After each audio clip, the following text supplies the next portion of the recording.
नमस्कार, Rajni kitchen garden and vlog में आप सबका तहे दिल से आगमन।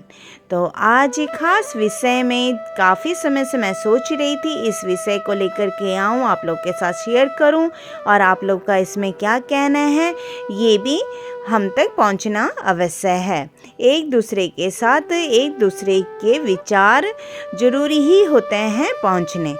तो आज बात करते हैं वेज और नॉन वेज के ऊपर। कई लोगों का कहना है कि वेजिटेरियन ही होना चाहिए और कईयों का कहना है कि नहीं, नॉन वेज। ख़ास तौर से नॉर्थ इंडिया में, क्योंकि नॉर्थ इंडिया में बहुत कम इलाकों में नॉन वेज खाया जाता है, जैसे उत्तराखंड में खाया जाता है, लेकिन वहीं आधे भाग यूपी में नहीं खाया जाता और हरियाणा में तो बिल्कुल ही नॉन वेज नहीं खाया जाता। तो ऐसा क्यों है, और ये भी मैं थोड़ा सा आप लोग के साथ डिस्कशन करना चाहती हूँ कि ऐसा क्यों होता है। तो ऐसा इसलिए है क्योंकि हरियाणा में, जैसे कि आप सबको पता होगा कि बहुत सारी खेती, अच्छी खेती है वहाँ और काफ़ी सारी सुविधाएं हैं। जैसे वहाँ गायें भी बहुत अच्छा दूध देती हैं, बड़ी बड़ी गायें होती हैं, और हमारे उत्तराखंड में बहुत ही छोटी छोटी गायें होती हैं जो कि वहाँ के एटमॉस्फेयर के हिसाब से, वहाँ के जैसे पहाड़ी इलाकों में थोड़ा छोटी चीज़ें फटाफट से चल लेती हैं, मूव कर लेती हैं, तो उसी हिसाब से गायें भी होती हैं, एनिमल्स भी होते हैं। तो यही कारण है कि उत्तराखंड में दूध का इतना भरमार नहीं है और वहाँ खेती करना भी बहुत मुश्किल होती है, बारिश में डिपेंड करना पड़ता है। तो इसलिए वहाँ नॉन वेज और का प्रचलन आया, और वहाँ छोटी छोटी सी जो नदियाँ होती हैं उसमें फ़िश भी होती हैं, तो वहाँ खाना भी बहुत ज़रूरी है, क्योंकि वहाँ की जो महिलाएं होती हैं वो बहुत ही वर्क करती हैं, हार्ड वर्क करती हैं। जैसे सुबह तो उठना, गायों को देखना, बच्चों को देखना, घर देखना, खेती देखना, बहुत सारे जिम्मे हैं उनके। तो वहीं हरियाणा में या यूपी में इस तरह की का नहीं होता है। तो यही कारण है कि एक तो मौसम के अकॉर्डिंग भी इतना होता है, और एक खेती के ऊपर हम लोगों का निर्भर होता है जीवन, कि किसका जीवन कैसा निर्भर होता है। तो यही कारण होते हैं। और नॉन वेज खाने वाले ये ना सोचें कि नहीं, वेजिटेरियन नहीं है औरत, वो नहीं है, लेकिन हमें अपना मन बनाना पड़ेगा कि एक फूड चेन होती है, एक साइंस होती है, फूड चेन भी कोई चीज़ होती है। अगर जो हम लोग फ़िश नहीं खाएंगे तो तालाब, नदियों में पूरे फ़िश ही फ़िश हो जाएंगे। जैसे कलकत्ता, बंगाल में सबके घर के आगे छोटे छोटे से तालाब होते हैं और उन तालाबों में फ़िश होती है। वहाँ भी खेती इस तरह की नहीं होती है, तो वो अनिवार्य है, कंपलसरी है। अगर वो फ़िश नहीं खाएंगे तो वो तालाब का पानी बहुत गंदा हो जाएगा, किसी काम का नहीं रहेगा। और यही कारण होते हैं, सब जगह के यही कारण होते हैं। और लिविंग थिंग्स अगर जो आप लोगों ने पढ़ लिया कि लिविंग थिंग्स क्या है, तो जैसे पेड़ पौधे हैं, साग सब्जी हैं, वो भी लिविंग थिंग्स में ही आती हैं। तो लिविंग थिंग्स यानी कि जो चलते फिरते हैं, बस ये है, पेड़ पौधे मूव नहीं करते हैं, पेड़ पौधे one place to another place move नहीं करते हैं, इसलिए क्या हम उन्हें क्या खा सकते हैं, एक ये भी सवाल है। अगर जो लिविंग थिंग्स को नहीं खाना चाहिए तो फिर पेड़ पौधे भी लिविंग थिंग्स हैं, सिर्फ वो मूव ही तो नहीं करते हैं, बाकी तो रिप्रोड्यूसन भी हो रहा है, सब कुछ हो रहा है। तो हमें अपनी धारणा इतनी कूरता या तो कह लीजिए कठोरता से नहीं बनाना चाहिए।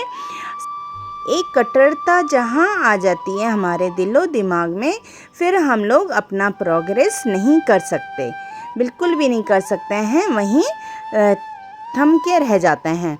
तो चलें अब आगे की तरफ। तो आज मैंने ये मूली के पत्ते बनाए, जैसे कि वीडियो स्किप हो गया है मेरे से, आगे चला गया है वीडियो।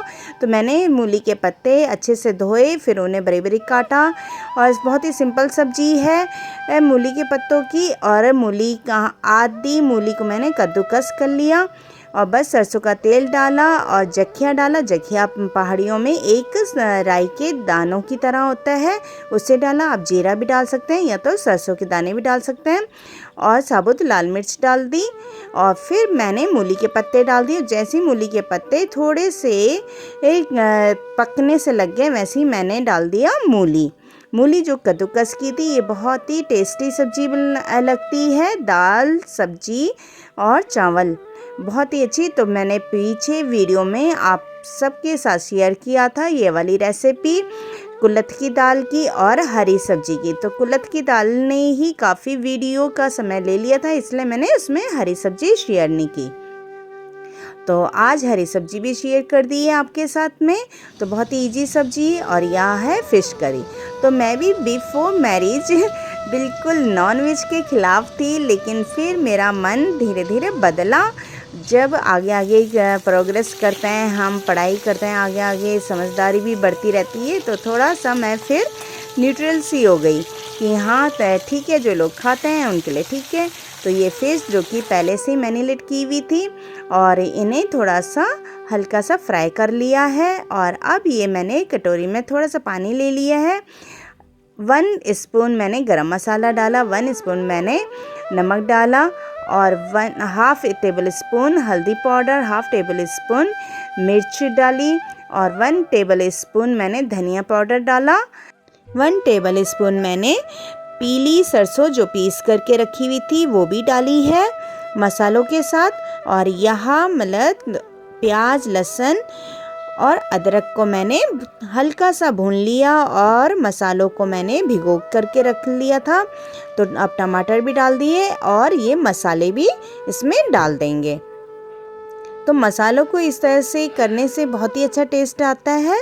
और जब भी आप फ़िश करी बनाएं तो उसमें पीली सरसों या काली सरसों को ज़रूर से डालें, बहुत अच्छा उसका टेस्ट आता है। उससे अच्छे से पहले आप उसका पाउडर बना लीजिए और फिर डालें, जैसे धनिया पाउडर डालते हैं उसी तरीके से। और यहाँ मसाला भुन गया है तो मैं इसका हाफ़ तो निकाल दूँगी, ग्राइंड कर दूँगी और half masala as it is रहने दूँगी। थोड़ा सा मतलब कि थोड़ा ऊपर ऊपर खड़ा खड़ा सा मसाला अच्छा लगता है, पूरा फाइन नहीं बनाना है पेस्ट को। और ये देखिए मैंने कर दिया है, पेस्ट बना दिया है, दरदरा सा पेस्ट बना दिया मसालों का। और मिक्सी के जार में जितने भी मसाला बचा हुआ था वो मसाला भी धो करके इसमें डाल दिए।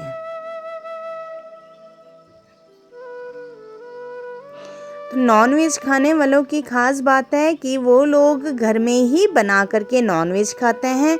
बाहर जो इतनी सारी रेडियाँ और ये सब लगे हुए रहते हैं, रेस्टोरेंट में होते हैं, आप देखेंगे कि जिनके घरों में नॉनवेज नहीं बनता वही अक्सर बाहर खाया करते हैं, क्योंकि बहुत महंगा पड़ता है हम लोगों को बाहर खाना नॉनवेज। तो हम लोग कभी कभी ही खा पाते हैं बाहर का नॉनवेज। जैसे आप लगा लीजिए कि एक एग घर में करीबन 5 रुपीज़ का पड़ जाता है, तो बाहर मार्केट में मतलब 10 रुपीज़ का 1 एग पड़ेगा। तो बाहर का हम ज़्यादा पसंद करें या घर का। तो यहाँ मैंने हाफ़ मतलब फ़िश निकाल दी है कटोरे में, क्योंकि बच्चों को उसकी ग्रेवी बिल्कुल भी पसंद नहीं आती है। मुझे भी खास अच्छी नहीं लगती है फ़िश, क्योंकि आपको मैंने बताया कि मैंने आफ्टर मैरिज के बाद ही स्टार्ट किया था नॉनवेज। तो मुझे उनमें से मतलब नॉनवेज में से केवल फ़िश करी है जो मुझे कम पसंद आती है। लेकिन मसालों के साथ इस तरह से आप खाएंगे तो बहुत ही टेस्टी लगती है, बहुत अच्छी भी होती है फ़िश हमारी स्किन के लिए, हमारे हेयर्स के लिए और कई चीज़ों में फ़िश बहुत मदद करती है।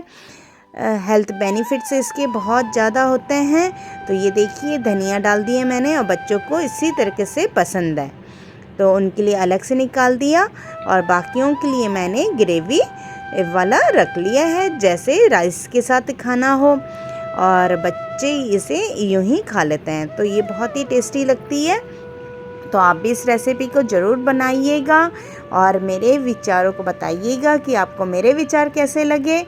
तो आप सबका तहे दिल से बहुत बहुत शुक्रिया करती हूँ मैं कि आप सबके सब वीडियो में बने रहते हैं और अच्छे व्यूज़ आते हैं वीडियो में, तो मुझे बहुत प्रोत्साहन मिलता है आगे भी वीडियो बनाने में, क्योंकि वीडियो बनाने में भी काफ़ी मेहनत लगती है और आप तक पहुंचाने में भी एडिटिंग कीजिए। कई बार मतलब कि वीडियो बहुत अच्छे से भी हम लोग नहीं बना पाते हैं, तो उसका भी हम लोगों को मलाल रहता है। और लेकिन मैं उन सब के लिए आपसे माफ़ी भी चाहती हूँ कि कहीं पे मेरे से कोई गलती रह जाती है। तो इसी के साथ आप सबका बहुत बहुत आभार।